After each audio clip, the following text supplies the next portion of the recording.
Hello నమస్తే, welcome back to my YouTube channel వేసీ paradise. I am Gajavalli Sai Sahithi. ఈరోజు గురు పౌర్ణమి స్పెషల్గా 2 రెసిపీస్ తోటి మీ ముందుకు వచ్చేసాను. అవే దూద్ పేడ అండ్ చోలే భటూరే. ఈ రెసిపీస్ తయారీ విధానం చెప్పే ముందు గురు పౌర్ణమి గురించి నాకు తెలిసిన కొన్ని విషయాలని మీతో పంచుకోవాలనుకుంటున్నాను. అయితే దీనిని మనము ఆషాఢ మాసంలో వచ్చే పౌర్ణమి రోజున జరుపుకుంటాం కాబట్టి దీనిని ఆషాఢ పౌర్ణమి అని కూడా పిలుస్తారు. Hinduism, Jainism and Buddhism Guru పౌర్ణమిని సెలబ్రేట్ చేసుకుంటాయి. కానీ ప్రతి ఒక్క రిలీజియన్ వెనుక డిఫరెంట్ స్టోరీస్ ఉన్నాయి. వాటి గురించి నేను రెసిపీస్ చూపించేటప్పుడు మధ్యలో వివరంగా చెప్తాను. కాబట్టి వీడియోని స్కిప్ చేయకుండా లాస్ట్ వరకు చూడండి. ఫస్ట్ దూద్ పేడ రెసిపీ తోటి స్టార్ట్ చేద్దాము. మోస్ట్లీ చాలా టెంపుల్స్లో గురు పౌర్ణమి రోజున దూద్ పేడాని సర్వ్ చేస్తారు. ఇప్పుడు నేను చూపించబోయేది ఇన్స్టాంట్ దూద్ పేడ అనమాట. 4 ఇంగ్రీడియంట్స్తో రెడీ చేసుకోవచ్చు. మరి ఇంకెందుకు లేట్, రెసిపీ ప్రాసెస్ చూసేద్దామా?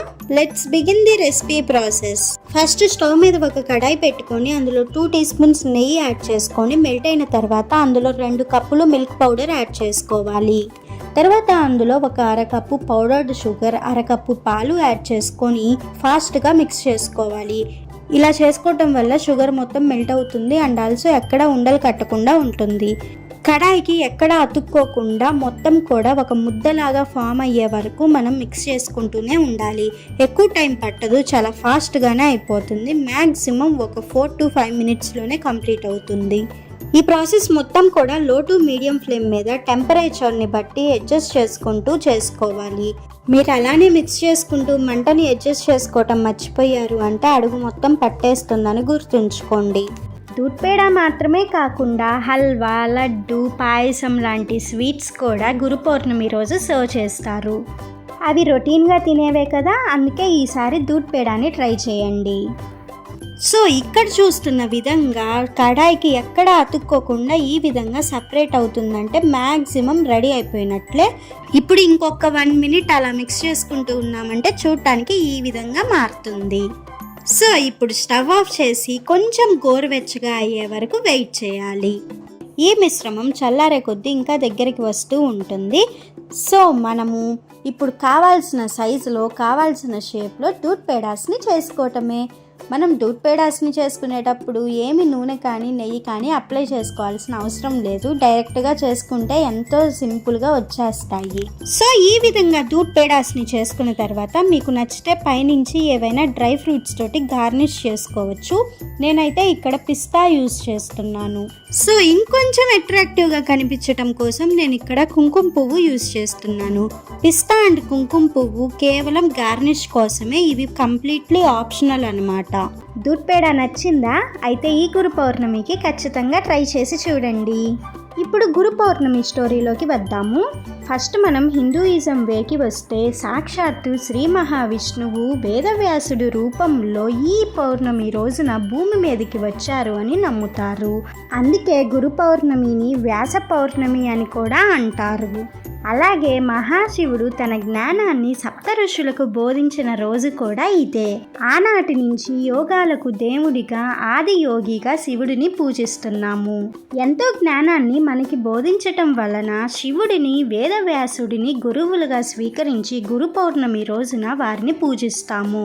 అదేవిధంగా ఎన్నో విషయాలు బోధించిన సాయిబాబాని కూడా గురువుగా స్వీకరించి గురు పౌర్ణమి రోజున పూజిస్తారు. మిగిలిన విషయాల గురించి తెలుసుకునే ముందు చోలే భటోరేలో ఫస్ట్ చోలే కర్రీ ఎలా చేసుకోవాలో చూసేద్దాం రండి. ముందుగా 1 కప్ కాబూలీ చనా తీసుకొని 10 to 12 అవర్స్ నానబెట్టుకోవాలి.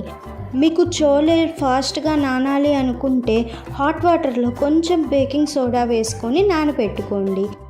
నానిన చోలేలో ఉడికించుకోవడానికి సరిపడా వాటర్, 3 లవంగాలు, 1 ఇంచు దాల్చిన చెక్క, 1 యాలుక్కాయ, 1 అనాస పువ్వు, 2 బిర్యానీ ఆకులు, రుచికి సరిపడా సాల్ట్ వేసుకొని ఒక్కసారి మిక్స్ చేసుకొని మీడియం టు హై ఫ్లేమ్ మీద చోలేని బాగా ఉడికించుకోవాలి.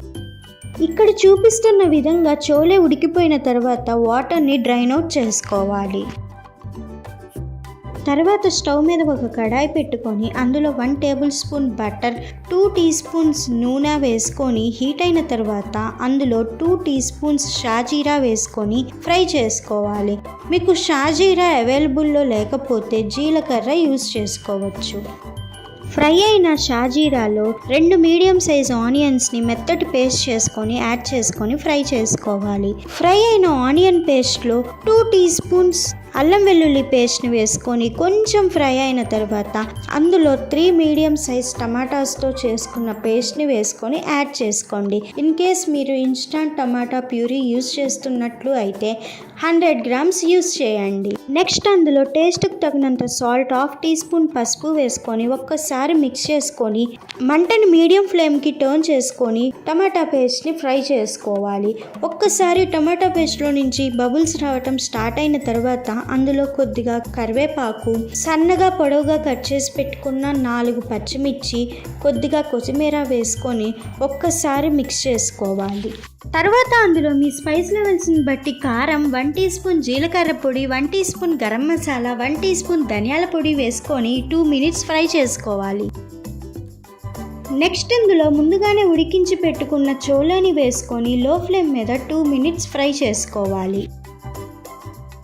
తర్వాత ఇందులో మీకు కావాల్సిన గ్రేవీ కన్సిస్టెన్సీని బట్టి కొంచెం వాటర్ పోసుకొని మూత పెట్టి మీడియం ఫ్లేమ్ మీద ఒక 5 మినిట్స్ ఉడికించుకోవాలి. మూత తీసిన తర్వాత మీరు కర్రీని కొంచెం పుల్లగా తినాలి అనుకుంటే 1 teaspoon amchur powder add చేసుకోండి, లేకపోతే స్కిప్ చేయండి. తర్వాత అందులో 1 టీ స్పూన్ కసూరి మెతిని ఇలా క్రష్ చేసుకొని వేసుకొని ఒక్కసారి మిక్స్ చేసుకోండి. చివరగా ఇందులో 1 టేబుల్ స్పూన్ బటర్ యాడ్ చేసుకొని మరొక్కసారి కలుపుకున్నాము అంటే మనకి కావాల్సిన చోలే కర్రీ రెడీ అయిపోయినట్లే. బటోరే కాంబినేషన్లో చోలే కర్రీని తింటారు. బటోరే రెసిపీ ప్రాసెస్ చూసే ముందు ఇంకొన్ని విషయాలు తెలుసుకుందాం రండి. జైనిజం ప్రకారం చూసుకుంటే లార్డ్ మహావీరాకి ఫస్ట్ ఫాలోవర్ దొరికిన రోజునే గురు పౌర్ణమిగా సెలబ్రేట్ చేసుకుంటారు. ఇంకా బుద్ధిజం ప్రకారం చూసుకుంటే లార్డ్ బుద్ధ తనకున్న ఫాలోవర్స్ అందరికీ లెసన్స్ చెప్పటం మొదలుపెట్టిన రోజునే గురు పౌర్ణమిగా సెలబ్రేట్ చేసుకుంటారు. మిగిలిన విషయాల గురించి తెలుసుకునే ముందు బటోరే ఎలా చేసుకోవాలో చూసేద్దాం రండి. ముందుగా ఒక బౌల్ తీసుకొని అందులో 1.5 కప్ మైదా తీసుకోవాలి. మీరు మైదా ప్లేస్లో గోధుమ పిండి అయినా యూస్ చేసుకోవచ్చు, కాకపోతే కొంచెం వేరియేషన్ వస్తుంది. తర్వాత అందులో 1/3 కప్ బొంబాయి రవ్వ, 1/2 teaspoon salt, 1/4 teaspoon baking powder, 1/4 teaspoon baking soda వేసుకొని బాగా మిక్స్ చేసుకోవాలి. ఇప్పుడు ఇందులో 1 టీ స్పూన్ నెయ్యి, 1/2 కప్ పెరుగు వేసుకొని బాగా మిక్స్ చేసుకోవాలి. పెరుగు యూజ్ చేయటం వల్ల బటోరే చాలా బాగా పొంగుతాయి. పుల్లటి పెరుగుని మాత్రం అస్సలు యూజ్ చేయకండి. చపాతీ పిండిలాగా మిక్స్ చేసుకోవాలి. ఇన్ కేస్ మీకు అవసరమైతే కొంచెం వాటర్ని యాడ్ చేసుకోవచ్చు. ఇలా మిక్స్ చేసుకున్న పిండిని ట్రాన్స్పరెంట్ పేపర్తో కానీ మూతతో కానీ కవర్ చేసి 1 అవర్ వదిలేయండి. ఇన్ కేస్ మీరు మూత యూజ్ చేస్తున్నట్లు అయితే ఎయిర్ టైట్గా ఉండేటట్లు చూసుకోండి.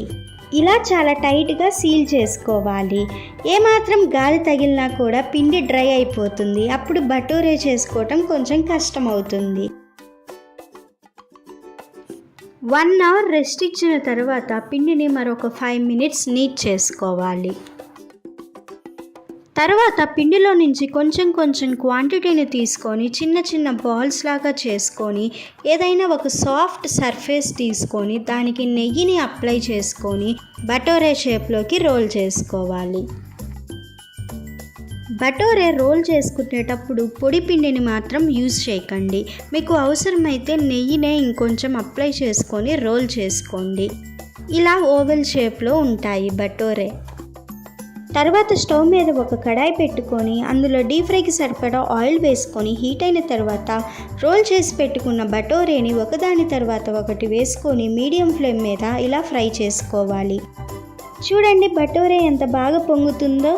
2 sides light golden brown colour రాగానే తీసి సర్వ్ చేసుకోవటమే. కరెక్ట్గా నేను చెప్పిన మెజర్మెంట్స్ని ఫాలో అయిపోండి. మీరు ఎమ్మీ టేస్టీ అండ్ సాఫ్ట్ భటోరేని ఎంజాయ్ చేస్తారు. North Indian side Guru Purnima రోజున చోలే భటోరేని ప్రసాదంగా సర్వ్ చేస్తారు. అందుకే ఈ రెసిపీని చూపించాను. సాంస్క్రిట్లో గు అంటే డార్క్నెస్, రు అంటే రిమూవర్. మన గురువులు మనకి ప్రసాదించిన నాలెడ్జ్ తోటి మన జీవితాలలో ఉన్న చీకటిని దూరం చేసుకోవచ్చు అని దీని వెనుక ఉన్న అర్థం. ఏ రిలీజియన్లో అయినా మనకి ఎంతో జ్ఞానాన్ని ప్రసాదించిన గురువుని పూజించటమే గురు పౌర్ణమి వెనుక ఉన్న ఆంతర్యం అని తెలియజేస్తుంది. ఎన్నో విషయాలు తెలియచేసిన టీచర్స్పై మనకి ఉన్న గ్రాటిట్యూడ్ అండ్ రెస్పెక్ట్ని ఎక్స్ప్రెస్ చేయటానికి సరైన రోజు ఈ గురు పౌర్ణమి అని చెప్పుకోవచ్చు. గురు పౌర్ణమి గురించి నాకు తెలిసిన విషయాలని మీతో పంచుకున్నాను. ఇవి కాకుండా ఇంకా మీకేమైనా తెలుసుంటే ఖచ్చితంగా కమెంట్ చేయండి. బై ది వే, నేను చూపించిన దూద్ పేడ చోలే భటూరే ట్రై చేయటం మర్చిపోకండి. Stay tuned for more interesting recipes. Please do watch, like, share, comment and subscribe to my YouTube channel. Thank you for watching. Bye bye.